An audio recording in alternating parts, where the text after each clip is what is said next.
फेरी वाले 3 लाइन लगाने के बाद मनमानी करते हैं कि हमारे नगर सेवक हमारे साथ है। उसके बाद दादागिरी करते हैं। अब हमने उनको खाली ये बोला था कि लाइन छोड़ो, गाड़ी हमको चलानी है। हमको ना गाड़ी चलाने की जगह है, कई कल एम्बुलेंस है, उनके लिए भी जगह नहीं। सबसे पहले भारतीय जनता पार्टी का कार्यकर्ता और अध्यक्ष होने के पहले मैं ये कॉम्प्लेक्स का फेडरेशन का सेक्रेटरी हूँ और ये कॉम्प्लेक्स मेरा घर भी यहाँ पे है और ये पूरा 865 परिवार मेरे परिवार है। इनको तकलीफ होती है तो सबसे पहले तकलीफ मुझे होगी। आज भारतीय जनता पार्टी का अध्यक्ष होने के नाते हमने प्यार से प्रशांत दलवी से बात की थी, लेकिन प्रशांत दलवी ने गुंडे लोग को लाके हमारे ऊपर हमला किया। आहे की या पत्रामध्ये तुम्ही बघाल, या पत्रामध्ये काही स्टॅम्प वगैरे नाही, एक सही आहे, ही सही कोणाची मला पण माहिती नाही। आणि हा झेरोम डिसोजे म्हणजे पूर्ण सोसायटी किंवा पूर्ण कॉम्प्लेक्स होऊ शकत नाही ना। अपोजिटच्या रस्त्यावरती फेरीवाले बसतात आणि मी तर तिकडे आता गेल्या 8 वर्षापासून आहे, कारण मी 2017ची निवडणूक लढवली होती। त्याच्या अगोदर हे फेरीवाले तिकडे 25 वर्ष बसतायत आणि वेळोवेळी 2017 नंतर सभागृहामध्ये आवाज उठवून त्या ठिकाणी ना फेरीवाला क्षेत्राचे बोर्ड लावण्याचं जर काम केलं असेल तर या प्रशांत दळवींनी काम केलंय आणि त्यामुळे त्यांची ती उधळपट होते की इथे मी फेरीवाल्यांना बसून देत नाही। दिवसेंदिवस रोज माझी तिकडे कारवाई चालू आहे नगरपालिकेच्या माध्यमातून।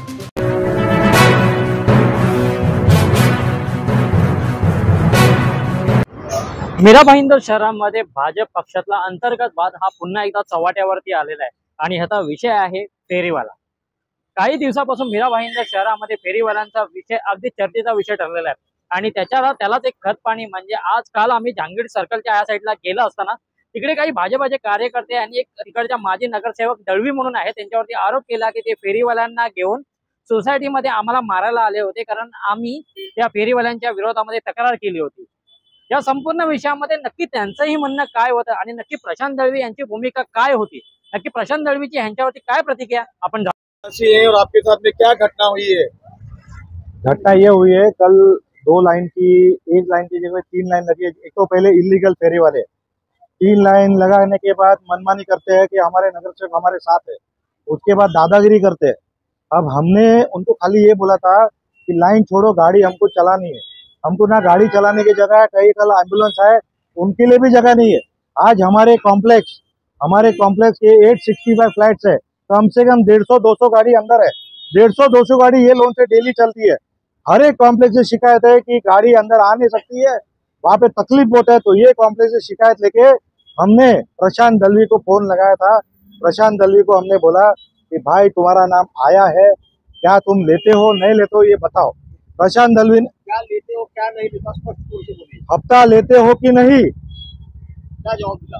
प्रशांत दलवी ने बोला मैं आपसे लेता हूँ क्या। तो मैंने बोला कि ये रोड किसका है, रोड हमारा है। सब्जी वाले को किसने बिठाया, आपने बिठाया। वहां पे मार्केट बिठाया ना, वहां पे बिठाओ सबको। ये रोड हमको खाली चाहिए। नगर पालिका, नगर प्रशासन, आमदार, माजी आमदार से यही मेरी दरख्वास्त है कि ये रोड नो फेरी वाला जोन, फेरी वाला जोन में आती नहीं है, इसको वैसे के वैसे खाली रखो। आप पे जो हमला हुआ था आपको मारने के लिए कौन आया था? 40 लोग आए प्रशांत दलवी के साथ।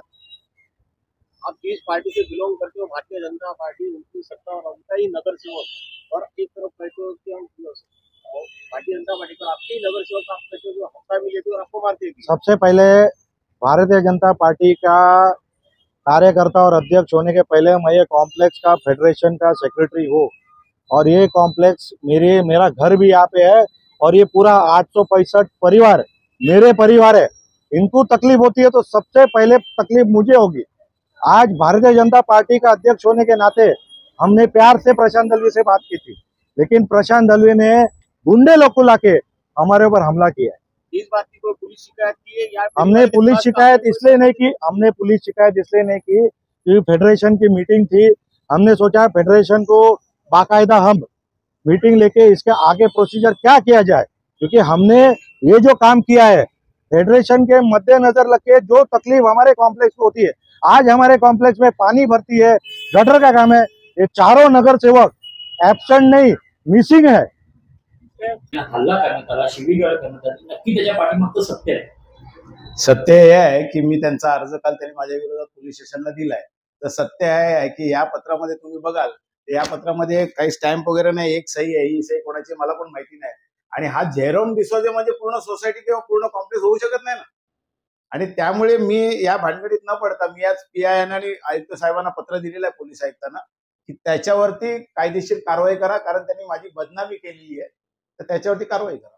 त्यांचं दुसरंही असं म्हणणं होतं की आपण फेरीवाल्यांना पाठीशी घालतात, फेरीवाल्यांना तुम्ही स्वतः हे करत आहात, प्रोटेक्ट करत आहात, त्याच्याबद्दल काय सांगा?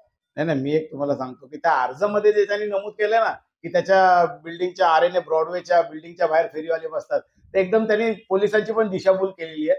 एकतर त्याच्या बिल्डिंगच्या बाहेर आपण जाऊन आताही चेक करू शकता आपल्या माध्यमातून की तिकडे एकही फेरीवाला बसलेला नाहीये.